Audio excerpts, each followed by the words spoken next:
आयुष्यातल्या जबाबदाऱ्यांतून थोडे मोकळे होऊ लागल्यावर एक स्वप्न पडू लागतं की शहरापासून लांब निसर्गाच्या कुशीत वसलेलं असं एखादं आपलं छोटंसं का होईना फार्म हाऊस असावं, जिथे सकाळी सकाळी पक्ष्यांच्या किलबिलाटाने जाग यावी, शहरातील धूळ गाड्यांचे कर्णकर्कश हॉर्न नसतील आणि फक्त शुद्ध आणि शुद्ध हवा असेल.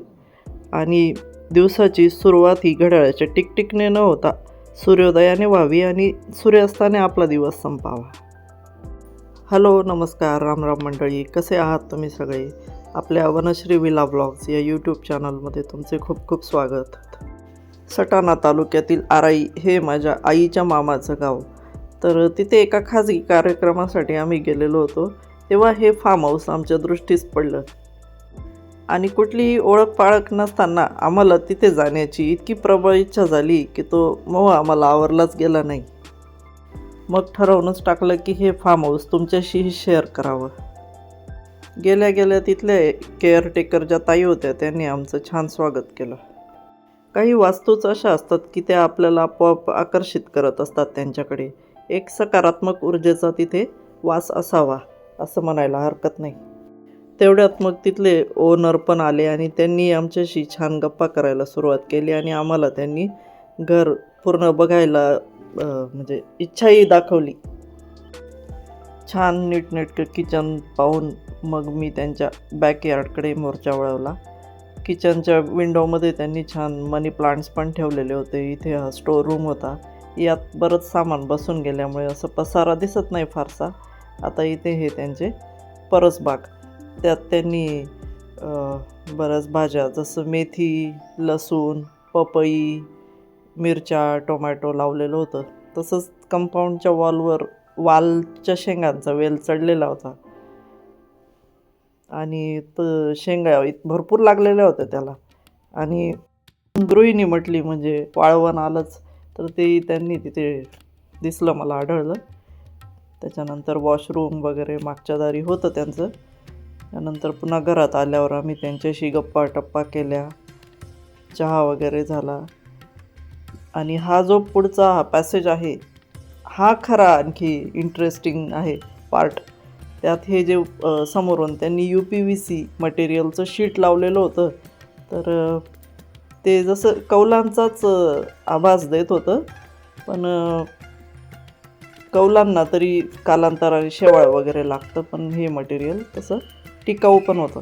आणि समोर शेत पसरलेलं जिकडे बघावं तिकडे, त्यात सध्या वाढलेला हिरवागार गहू अगदी छान वाटत होतं. समोर त्यांची विहीर पण होती आणि तिला व्यवस्थित कुंपण घालून सिक्युअर केलेलं होतं. उजव्या बाजूला नारळाचे वगैरे झाडं, नारळ, चिकू, आंबे असे झाडं लावलेले होते. आणि मी शूट घेते आहे याचा गैरफायदा घेऊन आमची वनश्री वाळूत खेळायला निघून गेलेली होती. घराला लागून त्यांनी एक मोठंच शेड उभारलेलं होतं. त्याच्यात पार्किंग वगैरे, शिवाय काही वस्तूंचं स्टोरेजची चांगली व्यवस्था झालेली होती. अशा प्रकारे वालच्या शेंगांचा वानोळा घेऊन आम्ही त्यांचा निरोप घेऊन आमच्या परतीच्या प्रवासाला निघालो. आता रस्त्यात मग आमचे शेतही लागत होते, म्हणून मग संध्याकाळी होत आली होती. मग एक स्टॉप तिथे घेतला, तर इथे संध्याकाळचे कामं सुरू होते. मग नेहमीप्रमाणे आमचं तिथे छान स्वागत होत असतं आणि तेही आमची वाटच बघत असतात. आता इथे संध्याकाळचं जनावरांचं सगळं जागा बदलणे, पाणी देणे, चारा टाकणे या गोष्टी चालू होत्या. इथे समोरच्या शेतात कांदा लागणची लगबग चालू होती. अतिपावसामुळे शेतकऱ्यांचं पहिलं कांदा पेरणी खराब झालेली आहे आणि आता ही दुबार पेरणी चालू आहे बऱ्याच ठिकाणी. तर तेच काम इथे सुरू होतं.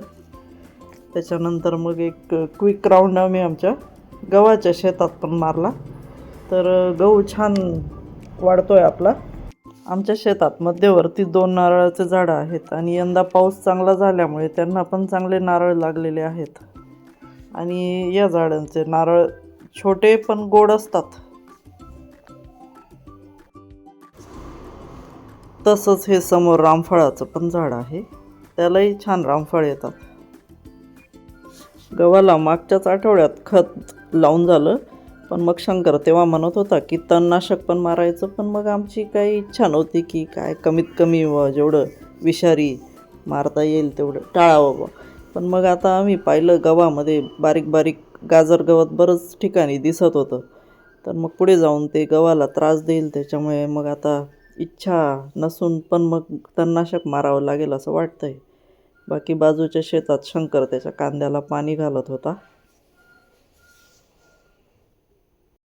महाराष्ट्रातल्या बहुतांश शेतकऱ्यांचं पशुपालन हे उपजीविकेचं महत्त्वाचं साधन आहे. आता इथे बघा, आमच्या यादव बाबांनी एक गाभण बकरी घेतली होती. आता तिच्यापासून किती प्रजा निर्माण झालेली आहे. इतर जनावरांपेक्षा मला तर वाटतं बकरीचं उत्पन्न जरा जास्तच दिसतं. हो. कारण 6 महिन्यात बकरीला 2 पिलं, 2 किंवा 3 पण होतात कधी कधी. हां, जातवान असेल तर. जातवा नसेल तर पिलं होतात. आणि त्यांची 6 महिन्यात त्यांना किती किंमत येते? एक बोकड म्हटला तर 10,000 कमी 8 ते 10 8 ते 10,000 रुपयाला जातो. समजा बकरी असेल तर मग तिच्या परत 2 पिलं होतात आणखी. हो. ती परत वाढतच जातं ते. हो. त्यामुळे हे चांगलंच शेतकऱ्यासाठी उपजीविकेसाठी हो गॅरंटीड साधन. आता इथे लिंबूच्या झाडावर मला मधमाशांचा मस्त एक मोठाच पोळा दिसला. मला मधमाशांचा पोळा दिसला की खूप आनंद होतो. तर मी जवळ जाऊन त्याचं शूट घेत होती. मला सगळे बोलले जरा चावतील, लांबच राहा. तर आता अशा पद्धतीने आम्ही संध्याकाळ जरा अंधारच पडला होता, घरी परतताना आम्हाला मालेगाव रोडला हे पक्षी विक्रेत्यांचं एक हे दिसलं. रस्त्याने स्टॉप होता त्यांचा, म्हणजे रोड साईडच बसलेले होते ते. मग रात्री तर काही गेलो नाही आम्ही, असंच दुसऱ्या दिवशी सकाळी गेलो. तर त्यांच्याकडे छान छान वेगवेगळ्या प्रकारचे पक्षी होते. त्याच्यात राजहंस होते, चिनी कोंबड्या होत्या, नंतर आपले बदक देशी बदक पण होते. आणि छान मस्त सगळे हेल्दी दिसत होते. त्याच्यामुळे आमची पण मग जरा खरेदी करण्याची इच्छा झालीच तिथे. की आपला जो आता प्राणी परिवार आहे तो त्याचा विस्तार करावा असा वाटायला लागला. मग दुसऱ्या दिवशी आलो का आपण? हां, इथे दुसऱ्या दिवशी सकाळचं आहे.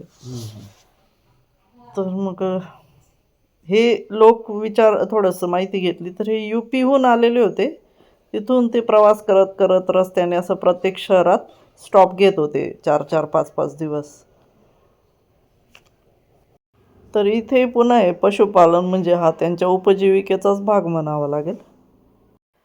राजहंस पाहिल्यावर तर आम्हाला विशेष एक्साइटमेंट झालेली होती, कारण मालेगावात पहिल्यांदाच असं काही दिसलं होतं. तसं मालेगावात पक्षी बाजार भरतो, पण असं इतक्या संख्येने आलेले पहिल्यांदाच पाहिले आम्ही.